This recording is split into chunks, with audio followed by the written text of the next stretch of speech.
가족이라고 하는 말을 들으면은 우리 마음속에 어떤 감정과 이미지가 떠오릅니까?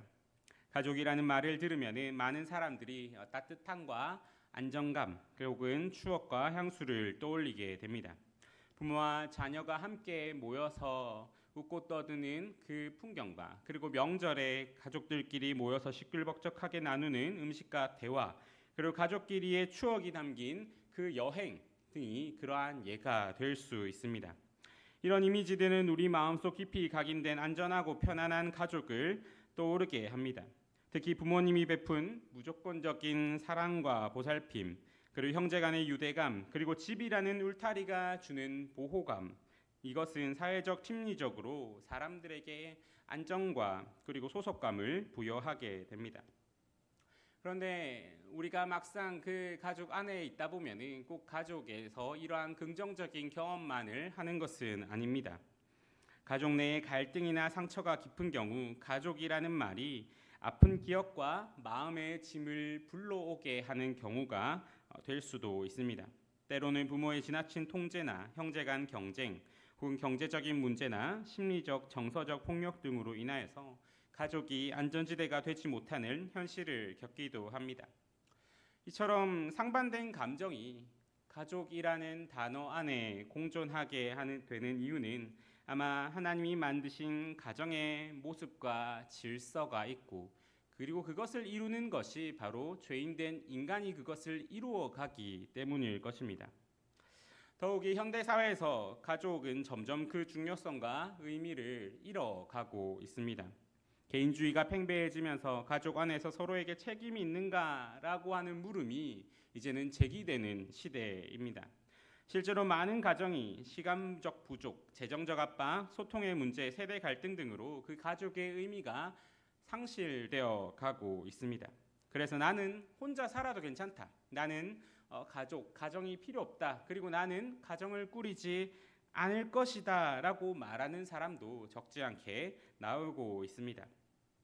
이러한 세상 속에서 하나님은 또 하나의 가족으로서 우리를 부르십니다. 그리고 그것에서 가족됨의 의미와 목적을 한 번 더 이루게 하십니다. 사실 우리는 교회 내에서 우리는 영적 가족이다. 그를 서로를 향하여서 형제, 자매라고 부르지만 이것이 얼마나 큰 의미를 가지는가, 그리고 이것이 얼마나 우리에게 중요한 사명으로 다가오는가, 이것이 얼마나 우리에게 중요한 사명과 목적이 되는가라는 것을 잘 깨닫지 못할 때가 있습니다. 그러나 가만히 우리의 삶을 돌아보면은 가족이라고 하는 것은, 그리고 가정이라고 하는 것은 우리에게 정말로 큰 의미가 된다라는 것을 알 수가 있습니다. 가족 안에서 우리가 받았던 사랑이나 상처가 인생 전반에 걸쳐서 얼마나 깊은 영향을 미치는지를 생각해 보면은 가족이라는 단어는 우리가 정말 표면적으로나 쉽게 내뱉을 수 있는 단어가 아님을 알게 됩니다. 하나님은 이렇게 중요한 가족이라는 개념을 우리에게 부여하시고, 그리고 그 안에 거하시면서 우리를 불러주십니다. 하나님은 영적 가족으로서 우리를 초대해 주셔서 그곳에서 회복과 은혜를 누리게 하십니다. 이 영적 가족의 가장 큰 특징은 이것이 혈연이나 제도적인 것이 아니라 하나님의 말씀과 성령의 역사로 맺어진다라고 하는 데에 있습니다. 사람이 만든 규범이나 조건이 아니라 하나님이 먼저 우리를 자녀로 부르신 그 사랑을 통하여서 우리가 가족됨이 이루어진다라고 하는 것입니다. 그래서 우리는 이 가족됨이라는 목적을 항상 우리가 모여 있는 가운데 생각해야 합니다. 그래서 우리가 교회로 모인다라고 할 때 그 안에서 우리는 항상 우리는 하나님의 가족으로서 모인다라고 하는 개념을 항상 가지고 있어야 됩니다. 그래서 교회로 모인다라고 할 때 그저 모이는 장소로서의 교회가 아니라, 혹은 이곳에서 일어나는 여러 것들을 소비하는 개인으로서가 아니라, 우리는 여기서 함께 울고 함께 웃는 가족으로 성장해 나가야 한다라고 하는 사명을 가진 채 우리는 교회로 모이게 되는 것입니다. 이 새로운 가족은 말씀을 중심으로 한 믿음과 순종 속에서 실질적인 사랑과 돌봄을 나누는 관계로 세워집니다. 따라서 우리는 이 부르심 앞에서 나는 교회에 다닌다라고 하는 것으로 만족해서는 안 됩니다. 더 나아가서 교회를 다닌다라고 하는, 그리고 교회라고 하는 것이 나의 신앙을 위하여서 있다, 나의 신앙을 위하여서 교회를 나간다라는 것으로도 만족해서는 안 됩니다. 그것은 가족으로 부르신 하나님의 뜻이 아니기 때문입니다. 교회라는 영적 가족 안에서 우리는 각자의 달란트와 경험, 그리고 때때로 연약함과 상처까지도 함께 나누게 됩니다. 그렇게 함으로 하나님 나라의 기쁨과 소망을 통해 하나님 하나 되게 하신 뜻을 알아가는 것이 바로 하나님이 가족으로 부르신 교회의 사명이 됩니다. 오늘 본문은 이러한 새로운 가족으로 우리를 부르시는 예수님의 말씀이 잘 나타나 있습니다. 먼저 본문의 배경을 살펴보면은 당시 유대 사회에서 가족이라는 개념은 상당히 중요했습니다. 그리고 이 가족은 당연하게도 혈연 중심의 가족이었습니다. 이 혈연 중심의 가족, 그리고 그러한 가족들이 모여서 만드는 그 공동체 속에서 가정이라고 하는 것, 그리고 가족이라고 하는 것, 더 나아가서 친척이라고 하는 개념은 단순히 유대감이 아니라 경제적, 사회적 보호망의 역할까지 했습니다. 그래서 누가 나의 가족이다, 누가 나의 친척이다라고 하는 개념은 이 당시에 정말로 중요한 개념이었습니다. 그래서 가족을 등지거나 떠난다고 하는 것, 그리고 가족을 외면하거나 그 관계 속에서 비도덕적인 일을 저지르는 것은 정말 사회적으로 심각한 어떤 문제로서 간주되었습니다. 그런데 예수님께서 사역하시던 중에 우리에게 말씀을 전하실 때 예수님의 어머니와 동생들이 찾아옵니다. 그런데 이 예수님의 어머니와 동생들이 우리 때문에 예수님께로 가지 못하는 상황이 됩니다. 그래서 누군가 예수님께 달려가서 예수님의 어머니와 동생들이 지금 예수님을 만나러 왔습니다라고 전하게 됩니다. 그런데 예수님께서는 당장 이제 자리를 털고 어머니를 만나러 가는 것이 아니라 조금은 의아한 말씀을 하십니다. 그것은 바로 내 어머니와 내 동생들은 곧 하나님의 말씀을 듣고 행하는 이 사람들이라라고 하는 것입니다. 이 말씀은 당시 사람들에게 충격적인 말씀으로 다가왔습니다. 지금도 물론 그렇지만은 그 당시에는 더더욱 가족을 외면하는 것처럼 보이는 이 행동은 큰 문제가 되었기 때문입니다. 그러나 예수님은 이곳에서 그 세상이 아니라 예수님은 이제 장차 누릴 완전한 가족의 모습을 선포하십니다. 이제 이 세상에서의 가족이 아니라 이제 하나님 말씀 안에서 저 하나님 나라에서 이루어질 가족의 모습을 새롭게 이곳에서 선포하시는 것입니다. 그 가족은 하나님의 말씀을 듣고 행하는 이 사람들이라 하고 하는 것입니다. 예수님은 이것을 통하여서 이제 가족의 개념을 확장시켜 주시는데 그것은 혈통이나 민족이나 세상적인 조건이 아니라 말씀에 대한 순종, 그리고 이제 그 말씀을 통하여서 예수님 안에 있는가라고 하는 것이 진정한 가족의 정체성을 결정한다라고 말씀하신 것입니다. 그래서 하나님 나라의 가족은 혈연을 초월하여서 누구든지 그 말씀을 듣고 행하는 사람이라면은 예수님의 형제요 자매가 될 수 있으며 그리고 그것이 바로 이제 하나님 나라의 가족이 된다라고 하는 것을 오늘 말씀을 통하여서 선언하십니다. 예수님이 이 말씀을 통하여서 구원과 공동체의 범위를 확장시킵니다.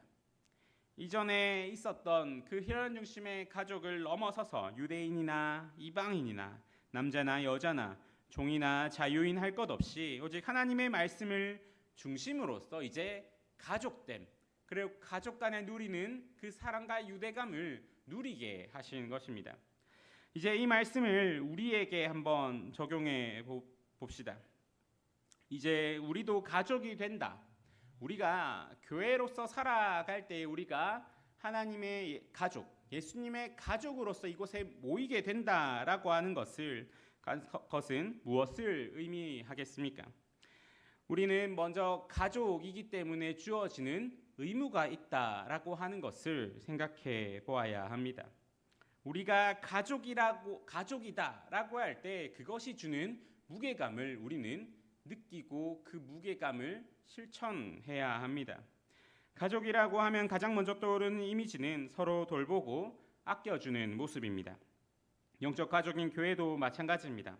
갈라디아서 6장 2절은 너희가 짐을 서로 지라라고 말씀합니다. 이것은 서로를 책임져 주는 것을 의미합니다. 현대 사회에서는 개인주의와 경쟁이 심화되어서 내 가족이나 남에게 부담을 주는 것, 그리고 내 가족이나 남에게 피해를 주는 것을 정말 악한 행위처럼 묘사하고는 합니다. 그리고 그것을 그러한 경향 때문에 그 반대로 그 부담을 짊어지고 싶어 하지도 않습니다. 그러나 가족이기 때문에, 특히 하나님의 가족이기 때문에 우리는 서로의 어려움 그리고 서로의 짐을 져야 한다라고 하는 의무가 있음을 알아야 합니다. 또 가족이기 때문에 주어지는 의무에는 서로 용서함과 화해함이 있습니다. 가족이라고 하면 우리는 따뜻한 이미지를 떠오르지만은 실제로 우리가 그 가족 안에서 가장 많이 일어나는 일을 말하라라고 한다면은 아마 그것은 갈등일 것입니다. 가까울수록 갈등이 잦습니다. 하지만 가족이 가진 특징이 무엇입니까? 아무리 그 갈등이 많이 있어도 그 관계가 끊어지지 않는다라고 하는 것입니다.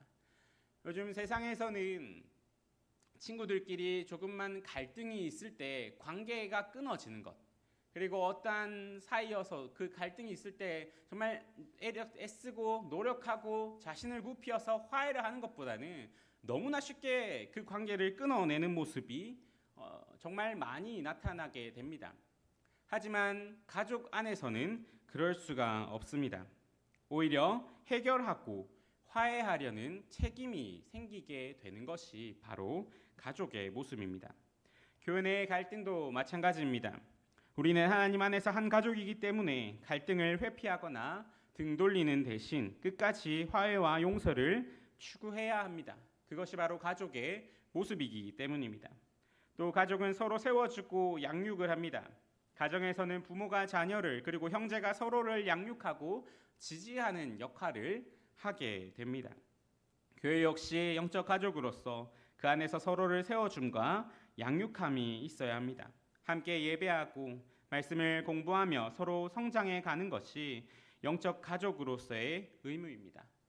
히브리서 10장 24절에서 25절은 서로 돌아보아 사랑과 선행을 격려하며 모이기를 피하는 어떤 사람들의 습관과 같이 하지 말고 오직 권하여 그 날이 가까움을 볼수록 더욱 그리하자라고 말씀합니다.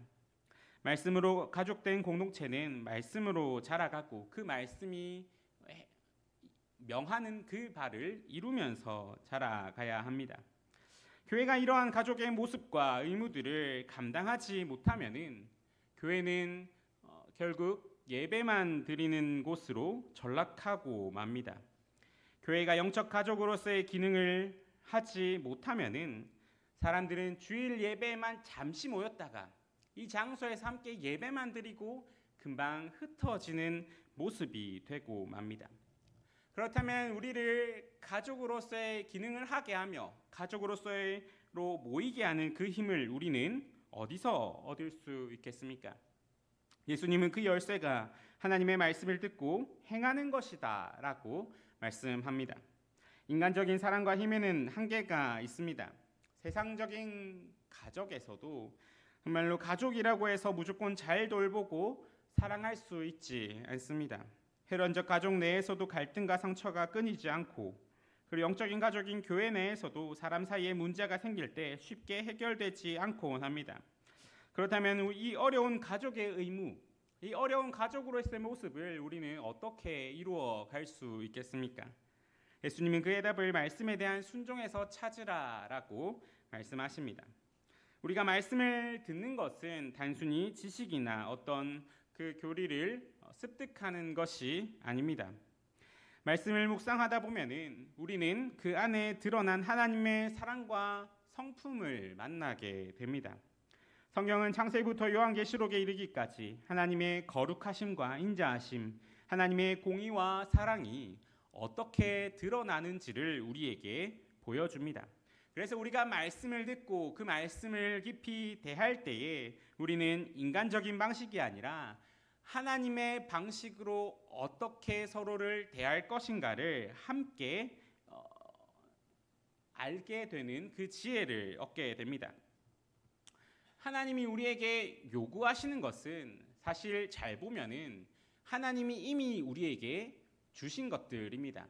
그래서 우리는 하나님이 우리에게 명령하신 것들을 우리가 어떻게 할 수 있을까라는 것을 생각할 때 먼저 그것을 하나님이 먼저 나에게 어떻게 하셨나라는 것을 생각하고 그리고 그 받은 그 사랑과 받은 은혜로서 그것들을 나누어 감이 있어야 합니다. 그것이 말씀을 듣고 말씀을 순종하여 그 말씀으로 가족됨을 세워 나가는 원칙이 됩니다. 예수님은 말씀을 듣는 것으로 그치지 않고 행하는 자가 내 가족이라고 강조하십니다. 우리에게 주어진 말씀은 살아 움직이는 말씀이 되어야 합니다. 예수님께서는 산상수훈을 마무리하시면서도 내 말을 듣고 행하는 자는 반석 위에 집을 지은 지혜로운 사람과 같다라고 말씀하셨습니다. 또 야고보서는 너희가 말씀을 행하는 자가 되고 듣기만 하여 자신을 속이는 자가 되지 말라라고 하십니다. 이것들을 우리의 삶에 대입해 보면은 교회에서 예배를 통해 들은 설교나 매일 성경을 묵상하면서 깨달은 진리를 우리는 너무나 많이 실천하지 않고 방치할 때가 많다라고 하는 것을 깨닫게 됩니다. 우리는 말씀을 읽고 그리고 그 말씀을 실천함을 통하여서 그 실천함, 그 말씀으로 살아감 속에서 이 말씀을 통하여서 성령님이 역사하신다라는 것을 깨닫게 됩니다. 결국 예수님이 말씀하신 내 가족이라는 것은 혈연이나 제도적 관계로 묶인 이들이 아니라 말씀에 순종하여 삶으로 실천함으로써 하나님의 성품을 드러내는 사람, 그리하여서 불러 모으신 그 교회 안에서 이제 하나님의 가족, 그것이 나타내주는 그 천국의 기쁨을 맛보면서 살아가며 그 천국을 소망하는 자들의 모임이 되는 것입니다. 그리고 그러한 모습으로서 모이고 그러한 모습으로서 교회가 영적인 가족으로서의 그 기능을 다하게 될 때 비로소 교회는 그 아름다움을 발하게 됩니다. 그런데 이러한 교회의 가족됨을 해치는 요소들이 현대 사회에는 너무나 많이 있습니다. 하나님의 가족됨으로서의 교회와 신앙생활이 아니라 개인주의와 그리고 소비자적 신앙으로 살아가는 교회에 대한 인식이 있습니다. 소비자적 신앙으로 살아간다라고 하는 것은 교회를 그리고 교회에서 이루어지는 것들을 내가 소비하는 소비자다라고 생각을 하는 것입니다. 그래서 교회를 그리고 신앙을 소비하는 대상으로 여깁니다. 즉 이것은 교회를 나에게 필요한 영적인 서비스를 제공하는 곳, 그리고 나는 그 서비스를 제공하는 곳에서 소비를 하는 사람으로 생각을 하게 됩니다. 그래서 소속감보다는 편의와 만족을 우선시하고 조금만 불편하거나 기대치에 못 미치면 교회를 떠나거나 관계를 단절해버리는 경향이 생깁니다. 그리고 나서 다시 교회를 찾을 때 내가 원하는 그 서비스를 어느 교회가 제공해 줄 수 있을까? 내가 원하는 그것들, 내가 원하고 내가 바라는 그러한 것들을 어느 교회가 어떻게 제공할 수 있는가가 교회를 선택하는 기준이 되고는 합니다. 이로 인해서 한몸 되고 서로 돌보고 책임지는 문화가 점점 약해지고 그리고 영적인 가족으로서의 모습이 사라져 갑니다. 많은 사람들이 교회를 예배 한번 드리고 가면 그만인 장소로 여깁니다. 간단히 말씀을 소비하는 데서 만족하고 서로 책임지거나 돌보는 관계는 불편해하고 소홀히 합니다. 여기에 편리함과 즉각적인 만족을 추구하는 현대사의 경향 또한 이 가족됨을 무너뜨립니다. 현대인들은 일상에서 빠르고 간편한 것에 익숙해져 있고 갈등이나 어려움이 생기면 오랜 시간 고생하면서 해결하기보다는 즉각적으로 그곳을 벗어나기를 원합니다. 그런데 교회 안에서 영적인 가족으로 함께 한다는 것은 때론 갈등과 희생이 뒤따르고 그리고 그 관계를 지켜나가기 위한 노력이 꾸준하게 필요한 것입니다.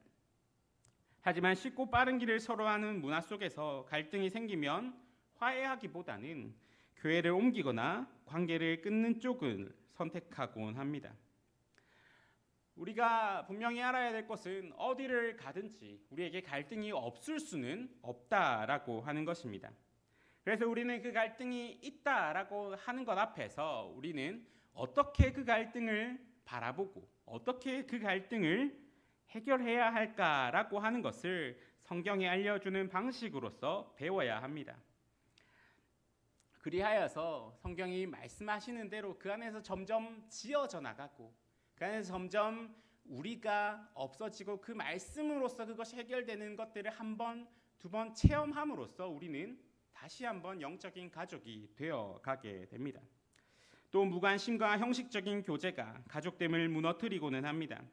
겉으로는 같은 예배당에 모여서 예배를 드리지만은 실제로는 서로에게 관심을 두지 않는 형식적인 교제만 남게 되는 경우가 있습니다. 서로의 삶과 고민과 기도 제목을 거의 나누지 않고 예배가 끝나면 바로 해산하는 모습이 나타난다면은 그곳에서 가족됨을 이루기란 정말 쉽지 않을 것입니다. 이제 한번 일주일에 한번 모여서 서로에 대한 교제가 그냥 안녕하세요라고 하는 인사 한 번뿐이라면은 그 이상의 교류 없이 만약에 그 모임이 반복된다면은 그곳에서 교회가 영적인 가족으로서의 모습을 지켜내기란 정말 어렵게 됩니다. 교회가 말씀을 듣고 행하는 공동체로서 그리고 영적인 가족으로서 그 모습을 지켜나가지 못한다면은 그렇게 바로 서 있지 못한다면은 우리는 예배당에서 몇 시간 함께 모인 것 외에 진정한 가족의 능력과 사랑을 경험하지 못하게 됩니다.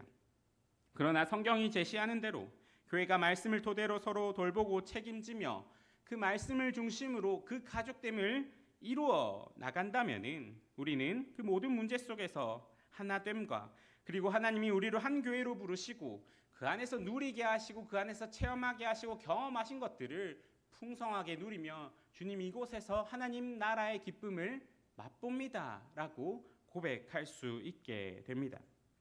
예수님은 오늘 혈연가족을 뛰어넘는 새로운 가족 개념을 제시하십니다.